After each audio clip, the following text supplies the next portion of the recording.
दहशतगर्दी की अदालत में आए हुए थे, जिस केस के बनाने से पाकिस्तान का सारी दुनिया में मजाक उड़ा। एक ऐसा शख्स कि जिसको सारी कौम को, जिसके ऊपर एक सच्चे पाकिस्तानी, एक मुहब्बे वतन, एक ईमानदार शख्स होने का ऐसा अंधा एतमाद हो कि वो कॉल दे और 3 घंटे से कम के अरसे के अंदर 5 अरब रुपए कौम जो है वो अपने सैलाब ज़दगान के लिए खैरात कर दे, वो पैसा देने के लिए तैयार हो जाए। एक ऐसा शख्स जो पूरी दुनिया के अंदर, खुसूसी तौर पे आलम इस्लाम के अंदर एक लीडर समझा जाता है, सिर्फ अपने मुल्क का नहीं बल्कि आलम इस्लाम का लीडर समझा जाता है।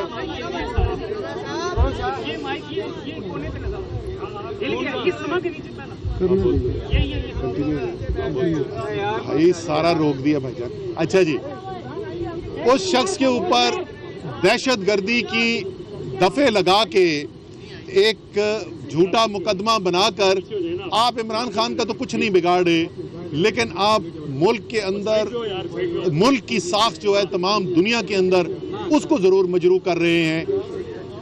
बुनियादी मसला जो इनका है, उस मसले का हल किसी अदालत में, किसी दहशतगर्दी के कोर्ट के अंदर नहीं है। और बुनियादी मसला इनका क्या है कि इमरान खान की अवामी मकबूलियत का इनके पास सियासी जवाब बचा कोई नहीं है।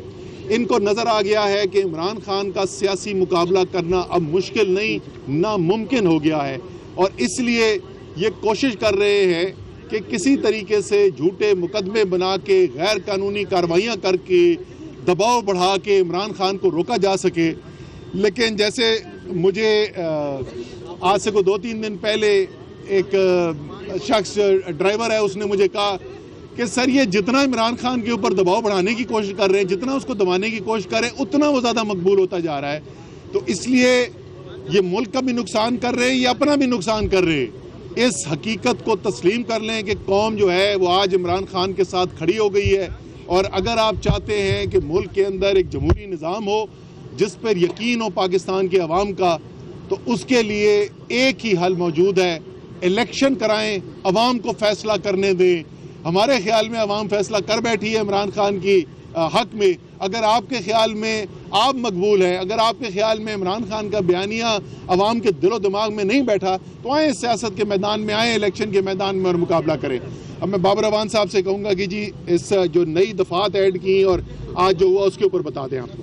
थैंक यू असद उमर साहब।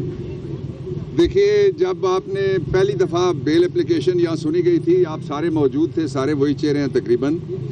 उस वक्त जो दलाइल के अंदर हमने एड इंटरम बेल के लिए आर्ग्यूमेंट्स किए थे, उनको मीट करने के लिए नई 4 दफ़ात वो बना के ले आए हैं। उनमें से पहली दफ़ा ये है कि पूरी इन्होंने लिखा ये है कि पूरे पाकिस्तान के अंदर एक बदअमनी इमरान खान के बयान की वजह से फैल गई है। असद साहब आपको बता रहे थे कि वो शख्स है जिसकी एक कॉल के ऊपर 3 घंटे में 5 अरब से ज़्यादा लोग अपना माल निकाल के अपने ज़रूरतमंद बहनों और भाइयों और घरानों के लिए निकाल के रख सकते हैं। दूसरी दफ़ा वो लगाई गई है जिस दफ़ा को अदालत दहशतगर्दी की इजाज़त दे तो फिर लगाया जा सकता है। मैंने जज साहब को बताया, उन्होंने एग्री किया मुझसे, मैंने उनको सेक्शन बताया और प्रोविज़न बताई। तीसरी वो लगाई गई है जिसमें आग लगाना, कत्ल की धमकी देना वो है, और चौथी दफ़ा उन्होंने वो लगाई गई है जो उसके मुताबिक फिर पूरा पाकिस्तान बड़ी जेल बन जाएगा और सारे के सारे दहशतगर्दी के मुकदमे भुगतने के लिए इस अदालत में यहाँ पे खड़े होंगे। वो दबाव उन्होंने लगाई है। और जो असल इशू है, मैं 3 नुक्तों में आपको बयान कर देता हूँ। गेट इमरान का जो एजेंडा इन्होंने बनाया था साइफर के जरिए से, वो नाकाम हो गया है। हर तरह के मुकदमात, असद साहब लाहौर में रैली को लीड कर रहे हैं, यहाँ उनके खिलाफ पर्चा दर्ज हो जाता है कि उन्होंने यहाँ रैली लीड की, वो लाहौर में थे। हमारा Shamim Naqvi, he was in Karachi, electioneering कर रहे थे, यहाँ पर्चा दर्ज हो जाता है। तो इन पर्चों के ऊपर कौम का कोई यकीन नहीं है। बदकिस्मती की बात यह है कि आज पुलिस ने जो दफात लगाई हैं, उनसे पुलिस के शोधा और उनके घर वालों की सख्त दिल आज़ारी हुई है। उन्होंने जो बयान लिखवाए हैं वो ये हैं कि पुलिस इमरान खान के बयान के बाद सख्त खौफजदा हो गई है। और मैंने फिर जज साहब को बताया मैंने कहा कि रफाकत अवान सेशन जज आपके साथ वाले कमरे में शहीद हुए, ना आपने अदालत छोड़ी ना हमने वकालत छोड़ी, हम सारे वहीं खड़े हैं, वकला 1 दर्जन से ज़्यादा शहीद हुए थे। तो इसलिए ये मजाक है, सीधा सीधा कौम के इज्तिमाई शऊर को धोखा देने की नाकाम कोशिश है। अब भी इनके पास वक्त है कि ये अपने केसेस खुद विड्रॉ कर लें, इसलिए कि जो झूठे केसेस बनाने वाले हैं उनके खिलाफ कानूनी कार्रवाई कोई नहीं रोक सकता, वो अदालतों के जरिए से हम इंशाल्लाह जरूर करेंगे। बाबरमान साहब, अभी जो सिक्योरिटी थ्रेट्स हैं खान साहब को, उस हवाले से भी जिक्र किया जा रहा है, आज भी आपने अदालत में जिक्र किया, कोई खत आपको मौसूल हुआ है या क्या सिक्योरिटी थ्रेट्स है खान साहब को? सिक्योरिटी थ्रेट हमें लिख के भेजी है सरकार ने। इससे पहले एक दफ़ा सिक्योरिटी थ्रेट लिख के भेजी गई थी और असद उमर साहब और मैंने बैठ के उसका जवाब तैयार किया था। हमने उनसे सिक्योरिटी प्लान मांगा था, अपनी रिक्वायरमेंट बताई थी।